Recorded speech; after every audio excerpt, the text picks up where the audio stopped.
दिल्ली नगर निगम की मीटिंग में हुआ भारी हंगामा। नेता विपक्ष मनोज त्यागी और आम आदमी पार्टी की पार्षद माहिनी जीनवाल 15 दिन तक के लिए निष्कासित।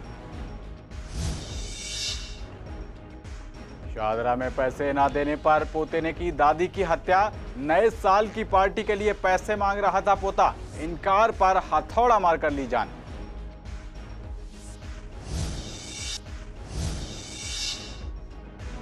हर्ष विहार में पत्नी के ज्यादातर मायके में रहने पर युवक ने की खुदकुशी से पहले पत्नी को किया वीडियो कॉल। मृतक के पिता ने लगाई हाई लेवल जांच की गुहार।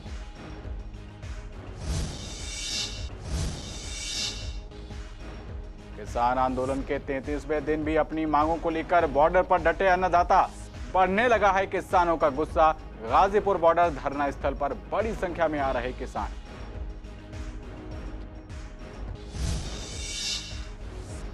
रीत बिहार में कांग्रेस पार्टी के नेताओं ने मनाया पार्टी का 136वां स्थापना दिवस। निकाली तिरंगा यात्रा, गिनवाई पार्टी की उपलब्धियां।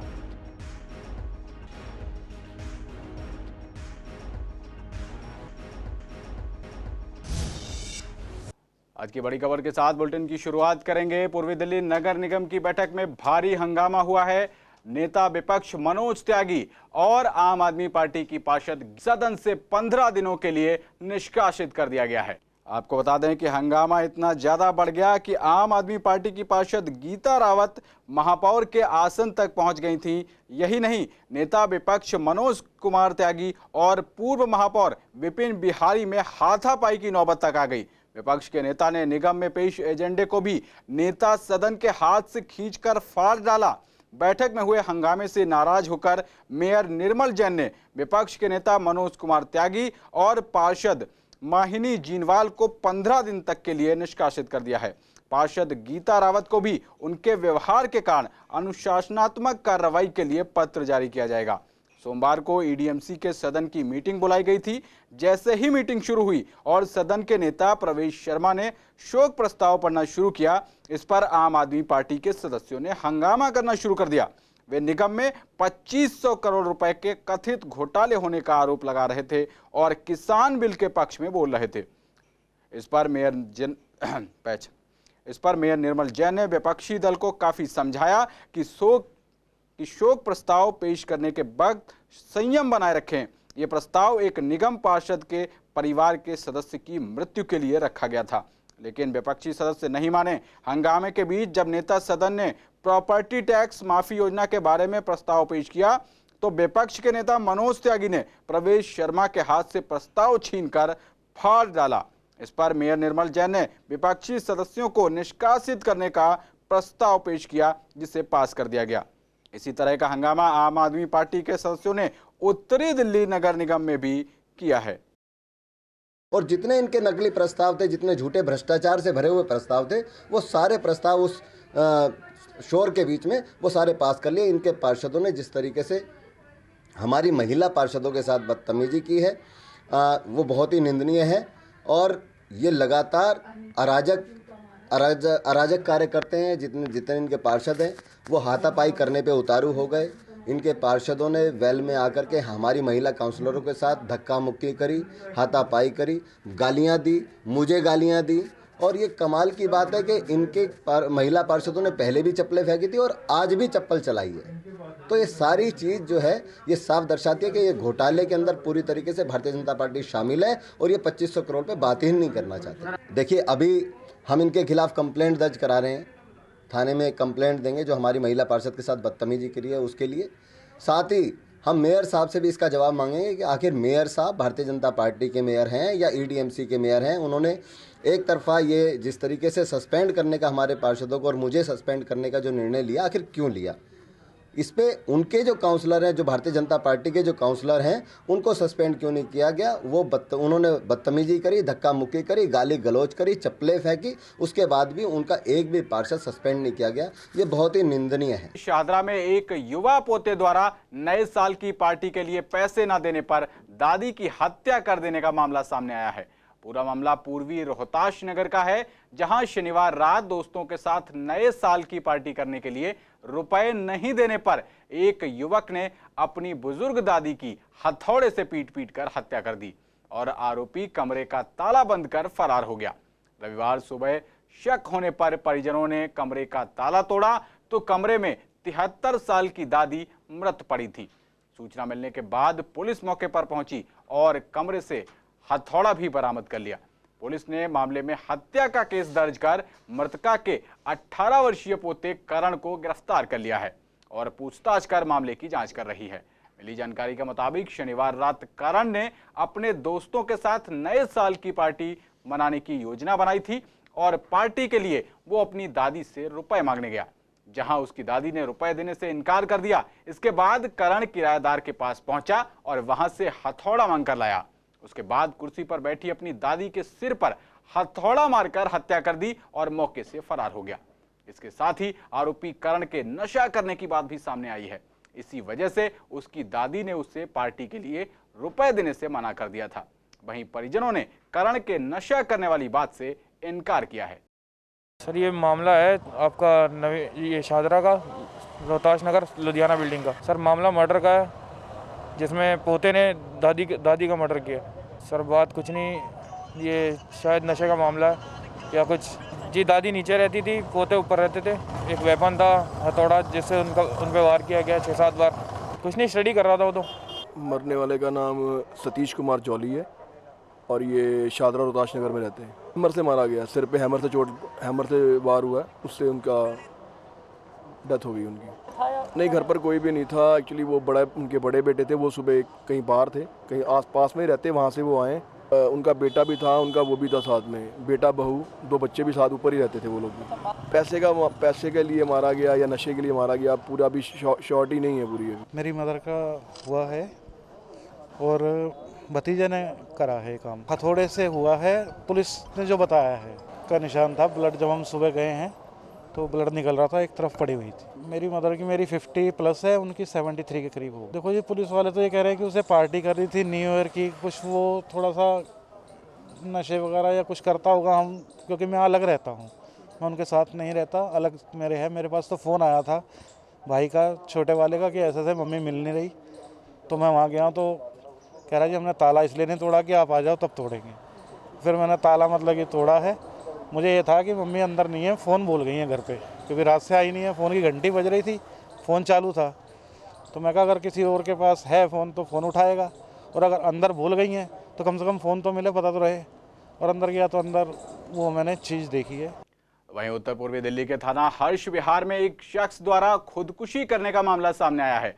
पूरा मामला हर्ष विहार गली नंबर 12 मंडोली विस्तार का है, जहां नंदू नाम के एक व्यक्ति ने गृह क्लेश के चलते आत्महत्या कर ली। आपको बता दें कि नंदू ने अपनी पत्नी को वीडियो कॉलिंग कर आत्महत्या की। मृतक के पिता के मुताबिक उनकी बहू ज्यादातर मायके में ही रहती थी, जिसके चलते अक्सर नंदू और उसकी पत्नी में गृह क्लेश चलता रहता था। तब भी नंदू अपनी ससुराल जाया करता था तो उसके ससुराल वाले उसके साथ मारपीट तक किया करते थे। मृतक के पिता पुलिस से जांच कराने की गुहार लगा रहे हैं।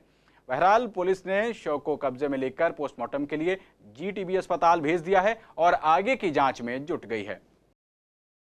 ये वीडियो कॉल पे थे, तो वीडियो कॉल पे थे, इन्होंने सब कुछ देख रहे थे लड़की वाले। तो उसे अब भगवान जाने उसे ऐसा क्या बोला है क्या नहीं बोला कि लड़के ने आत्महत्या कर ली। कैसे आत्महत्या की? लड़का जो उसने पंखे पे लटका है, एक चद्दर डाली है, उसके बाद वीडियो कॉलिंग चल रही थी। फिर उस लड़के ने सारे जो उसमें जो चैटिंग थी वो सारी डिलीट करके वो तुरंत लटक गया है जी। हमने जब उसे देखा है, हमने उतारने की कोशिश करी है, हमने देखा कोई सांस, कोई इनका क्या हुआ, जो लड़का था, लड़के का जो साला है वो फ़ोन करके बोलता है कि किराएदार को फ़ोन करके बोलता है कि नीचे जाकर देखना कि उसने लड़के ने लड़का जिंदा है या मर गया है, एक बार जाके देखो।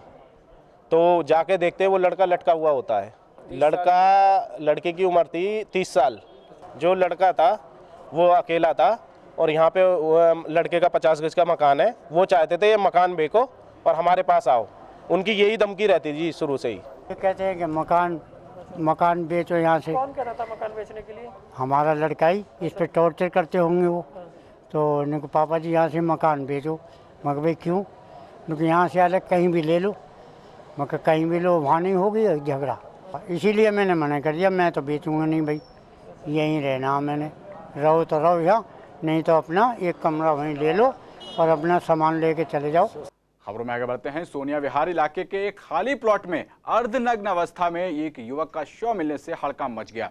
वहीं घटनास्थल से करीब 200 मीटर की दूरी पर युवक के कपड़े मिले हैं और युवक के शरीर पर चोटों के कई निशान हैं। सूचना मिलने पर पुलिस ने शव को कब्जे में लेकर पोस्टमार्टम के लिए जीटीबी अस्पताल भेज दिया है। वहीं शव की पहचान सुनील कुमार वर्मा नाम के व्यक्ति के रूप में हुई है। परिजनों के मुताबिक युवक के चेहरे और हाथ पर चोट के निशान हैं।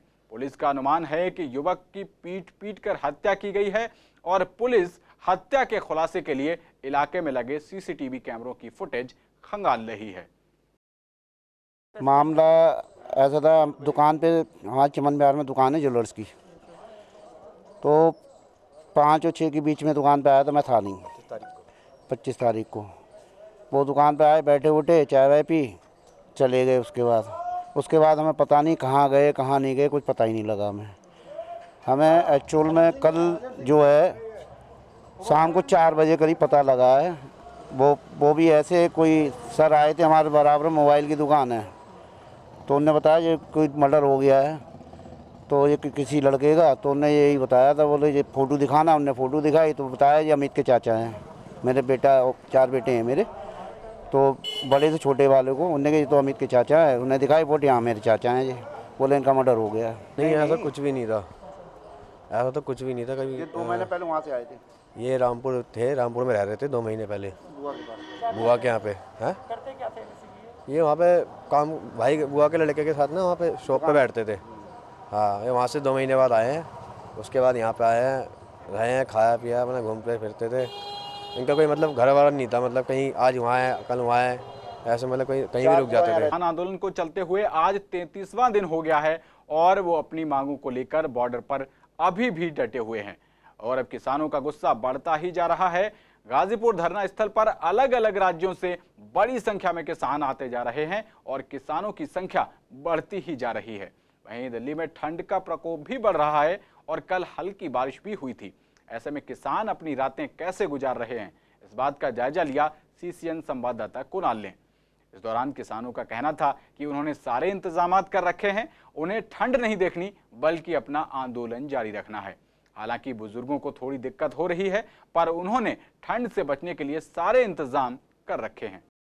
जो सरकार ने भेजा था कि हमसे ये बात नहीं कर रहे हैं, पहले भी 5 बार बात की हमारे नेता लोगों ने, किसान नेताओं ने। उसके बाद सरकार को उन्होंने कहा कि लिखित में आप दीजिए, तो सरकार ने कुछ लेटर एक लिखा, लेकिन उसमें कुछ बातों को छुपाया गया था। जो पिछली मीटिंग पे ये राजी हो गए थे 10-12 संशोधन करने के लिए, वो बातें भी छुपा दी गई। तो अब हम लोगों ने भी, हमारे नेताओं ने एक प्रस्ताव लिखित में भेजा है। उसमें यह है कि ये तीनों कानून रद्द किए जाएं, एमएसपी पे गारंटी कानून बनाया जाए, अध्यादेश ला करके, संसद बुला करके, और उसके बाद पराली जलाने का और बिजली का जो विधेयक ला रहे थे, ये बिजली के बिल बढ़ा रहे थे ट्यूबवेल वगैरह के, उस पर अगर ये बात करते हैं तो हम लोग जाएंगे। कल 11 बजे मीटिंग है। वैसे तो हम जब से आंदोलन चल रहा है शुरू से ही आ रहे हैं, बीच में जा भी रहे थे अपने कुछ लोगों को छोड़ के, फिर हम लोग चले जा रहे थे। अब 25 तारीख को फिर किसान यूनियन की कॉल गई भाई सब लोग आए यहाँ पर, लेकिन जब हम लोग आने लगे तो पता नहीं क्या हुआ, सरकार इतनी क्यों घबरा गई। रात में हम लोगों के घर पुलिस चली गई, एसओ कोतवाल और सीओ तक हमारे घरों में गए कि आप आंदोलन में मत जाइए। तो ये लोकतंत्र देश में ऐसा होना नहीं चाहिए। जब हम लोग आए तो रास्ते में उन्होंने ट्रक गाड़ियां खड़े करके, और जबकि सुप्रीम कोर्ट का आदेश है कहीं किसी को ना रोका जाए, अब किसान जो है अपना शांतिपूर्ण आंदोलन कर सकते हैं, लेकिन सरकार जो है, हमारे उत्तराखंड की सरकार ने और उत्तर प्रदेश की सरकार ने सुप्रीम कोर्ट के आदेश का उल्लंघन किया। बहुत सारी दिक्कतें हैं। ये तानाशाही व्यक्ति, तानाशाही सरकार बड़े लोगों को फ़ायदा पहुंचाना चाह रहा है और छोटे किसानों की हत्या करके उन्हें मजदूर बनाना चाह रहा है। इसलिए जो जिंदा किसान थे, जागरूक किसान थे, वो रोडों पे आ गए और मूर्ख टाइप के गधे किसान अभी भी घरों में पड़े हैं। वो अभी शर्म नहीं किया। बौद्ध धर्म भी इसमें जी, पूरा बौद्ध धर्म देश विदेश में हमने आह्वान किया है। सब लोग किसानों के साथ हैं। जिनको हम वोट देकर के राजा बना देते हैं, उनको वोट न देकर के भिखारी भी बना सकते हैं। पूर्वी दिल्ली के प्रीत विहार में कांग्रेस पार्टी के नेताओं और कार्यकर्ताओं ने आज पार्टी का 136वां स्थापना दिवस मनाया। इस दौरान नेताओं ने तिरंगा यात्रा निकालकर पार्टी का स्थापना दिवस मनाया। इस मौके पर कांग्रेस के पूर्व निगम पार्षद रमेश पंडित ने कहा कि कांग्रेस पार्टी बहुत मजबूत पार्टी है और देश के लिए उन्होंने बहुत काम किया है। आपको बता दें कि देश की आज़ादी से 62 साल पहले 1885 में आज ही के दिन भारतीय राष्ट्रीय कांग्रेस की स्थापना की गई थी। स्कॉटलैंड के रिटायर्ड अधिकारी A.O. ह्यूम ने कांग्रेस की स्थापना की थी। दिलचस्प बात यह है कि कांग्रेस पार्टी की स्थापना एक अंग्रेज अधिकारी ने की थी, मगर पार्टी के अध्यक्ष भारतीय ही रहे। कांग्रेस के पहले अध्यक्ष कलकत्ता हाईकोर्ट के बैरिस्टर व्योमेश चंद्र बनर्जी रहे। इस कांग्रेस ने जब 1985 28 दिसंबर को स्थापना हुई थी, उसी दिन प्रेरणा ली थी कि समाज से वे जुड़े जो भी कार्य हैं, समाज के प्रति जो जिम्मेदारी हैं, देश की आज़ादी की लड़ाई हो या स्वराज की लड़ाई हो या अंग्रेज़ों के खिलाफ लड़ाई हो और चाहे देश की तरक्की की लड़ाई हो, उस लड़ाई को लड़ने का फैसला किया था। और आज उसी लड़ाई को लड़ते हुए आज हम 136वां स्थापना दिवस बना रहे हैं और हमारी कांग्रेस और कांग्रेस जनों का यही प्रयास है कि हम सब मिलकर देश के अंदर आज जो जिस प्रकार की स्थितियां हैं उनके खिलाफ लड़ाई लड़ें। पूरे हिंदुस्तान में और दिल्ली के सभी विधानसभा क्षेत्रों के हिसाब से जो हमारे पूरे विधायक हैं, MLA हैं, जो भी मंत्री रहे हैं, पूर्व निगम पार्षद, उनके द्वारा, कार्यकर्ताओं द्वारा सभी जिले में, सभी विधानसभाओं में ये कार्य किया जा रहा है। कांग्रेस साहब ने उसकी झंडा यात्रा निकाली गई है। जैसे आपने देखा अपना, हमारी यात्रा जो शुरू हुई जिले की, वो आज सुख विहार से लेकर रीदर की लाल तक थी। 136 साल के बावजूद होने के बाद भी लोग जो कहते थे कि कांग्रेस को ख़त्म कर देंगे, कांग्रेस मिट जाएगी, मैं उनको ये मैसेज देना चाहता हूँ कि कांग्रेस आज भी जिंदा है और कांग्रेस की सार्थकता आज भी है। वो जो लोग थे जो राज कर रहे हैं, वो क्या कर रहे हैं, भाई से भाई को लड़ा रहे हैं, रोजगार खत्म कर दिया है, GDP दर बिल्कुल गिर गई है। और बाहर से वो एक बहाना बनाते थे कि हम आएंगे तो ये कर देंगे, ये आएंगे तो वो कर देंगे। तो मैं आपको बताना चाहता हूँ, जर्मन में एक हिटलर शासक हुआ करता था, वही बड़ी लंबी लंबी बातें किया करता था कि मैं राष्ट्रवाद कर दूंगा, ये कर दूंगा, वो कर दूंगा। अंत में क्या हुआ, उसने विश्व युद्ध में जर्मन को झोंक दिया और जर्मन खत्म हो गया। तो इस तरह के जो शासक आज बैठे हैं, मैं नाम लिए बिना बात करूंगा, इस तरह के जो शासक बैठे हैं आज वो देश को खत्म कर रहे हैं, हमारी संवैधानिक संस्थाओं को खत्म कर रहे हैं। पूर्वी दिल्ली के विश्वास नगर में बीजेपी नेता अरुण जेटली की जयंती पर बीजेपी विधायक ओम प्रकाश शर्मा ने सैनिटाइजर, कंबल आदि का वितरण किया। विधायक OP शर्मा ने गरीबों को अपने विधानसभा क्षेत्र में 500 से ज्यादा गरीब लोगों को कंबल, सैनिटाइजर और मास्क का वितरण किया। इस दौरान गांधीनगर के विधायक अनिल वाजपेयी और पार्षद संजय गोयल के साथ तमाम बीजेपी नेता भी मौजूद रहे। वहीं विधायक अनिल वाजपेयी ने कार्यक्रम को संबोधित करते हुए कहा कि अरुण जेटली जी द्वारा उन्हें बीजेपी ज्वाइन कराई गई थी। वो बीजेपी में आज जो कुछ भी हैं वो अरुण जेटली की वजह से हैं। आज परम आदरणीय अरुण जेटली जी के जन्मदिन के अवसर पर समाज के वंचित वर्ग को भंडारे की, अनाज की, कंबल की, स्लीपर की, मास्क की, सैनिटाइजर की व्यवस्था हमारे श्री अनिल वाजपेयी जी, हमारे श्री संजय भाई और सभी भाजपा के जितने भी कार्यकर्ता हैं, हमारे सारे मंडल अध्यक्ष, सभी के द्वारा की जा रही है। हमारे श्रद्धेय माननीय अरुण जेटली जी का जन्मदिन है आज और उसके लिए ये कार्यक्रम ऑर्गेनाइज किया गया है और इसमें कंबल, सैनिटाइजेशन, चप्पल और वो सारी चीज़ का डिस्ट्रीब्यूशन यहाँ पे किया जा रहा है। और मैं तो उनका कृतज्ञ हूँ क्योंकि अरुण जेटली जी ने मुझे बीजेपी ज्वाइन कराई थी और आज अगर मैं विधायक हूँ तो माननीय अरुण जेटली। क्योंकि गरीबों के लिए जो कंबल है, क्योंकि सर्दी का समय है, अनाज है, चप्पल है, इन सब की व्यवस्था की गई है और हम परम श्रद्धेय अपने अरुण जी को सतत नमन करते हैं क्योंकि उनकी प्रेरणा से हम सब कार्यकर्ता इस देश की सेवा में लगे हुए हैं। खबरों में आगे बढ़ते हैं। थाना हर्ष विहार में एक व्यक्ति का शव मिलने से हड़कंप मच गया।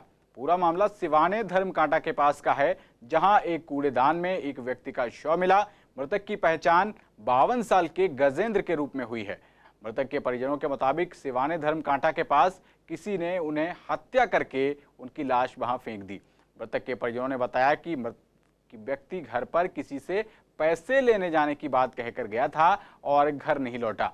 इसके बाद परिजन ढूंढने निकले तो उन्होंने देखा कि उसकी लाश कूड़ेदान में फेंक दी गई है। मिली जानकारी के मुताबिक गजेंद्र पल्लेदारी का काम करता था। फिलहाल पुलिस ने शव को कब्जे में लेकर मामला दर्ज कर लिया है और छानबीन में जुट गई है।